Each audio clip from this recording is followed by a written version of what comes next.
Ah non.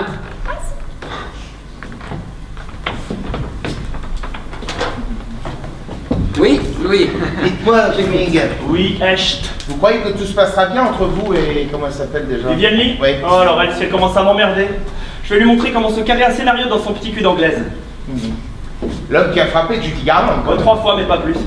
La vraie question, c'est comment vous allez faire pour écrire le scénario en une semaine? Vous en avez déjà combien en route? Alors, le nouveau film des Marx Brothers, le prochain Ben Davis, le prochain James Cagney et le nouveau scénario de John Ford, ça fait 4. Ça, 4 scénarios en même temps dans votre petite tête. Et vous passez bien au magicien d'Oz, autant n'emporte le vent comme le roi du retournement de veste. Moi, je fais mon film comme je l'entends, le super Oh les gars, scénariste. vous arrêtez! Vous arrêtez. Super scénariste. Arrêtez! Vous cribouillez dans son cou. Oui, Louis. J'ai fait venir Echt et Fleming. Ils s'adorent.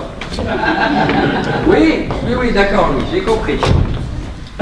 Pas $1 de plus, j'ai compris, d'accord. Les glaçons. Quoi, les glaçons? Bah, ils n'avaient pas de glaçons dans le temps, à l'époque de la guerre civile. Qu'est-ce qu'ils mettaient à la place? De la glace pilée? David, on s'en fout des glaçons, on n'a pas de scénario. Lui, il en a 4 sur le feu et il a même pas le livre. Pourquoi vous n'engagez pas quelqu'un de disponible plutôt que ce poète raté? Il gagne plus en une semaine que Monsieur Tout-le-Monde en une année entière et il se plaint par-dessus le marché. Vous touchez combien pour 5 jours de travail? Ça vous regarde? Ben, il me vaut chaque dollar que je débourse. Mais c'est votre argent, David.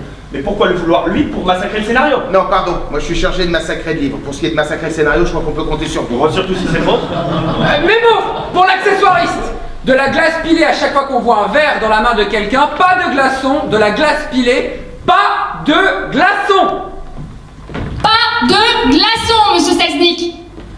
Bon, David, maintenant pour continuer, j'ai besoin de savoir exactement ce qui se passe en ce moment. Et quand je dis roman, je devrais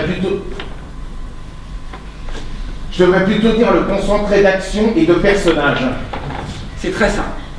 Scarlett pense qu'elle aime Ashley, mais il va épouser Mélanie, bien qu'il soit en vérité amoureux de Scarlett, qui elle est amoureuse de Red Butter, bien qu'elle l'ignore.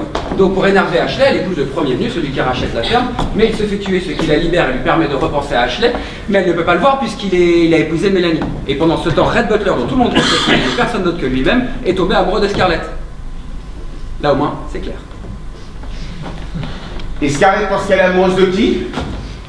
Il comprend rien, hein. Mais la pire chose qui soit arrivée dans notre métier, c'est l'invention du film parlant. Maintenant, on est obligé d'attendre qu'un pseudo-journaleux finisse par comprendre ce qu'on essaye de lui raconter. Vous étiez chauffeur, vous, avant? Chauffeur?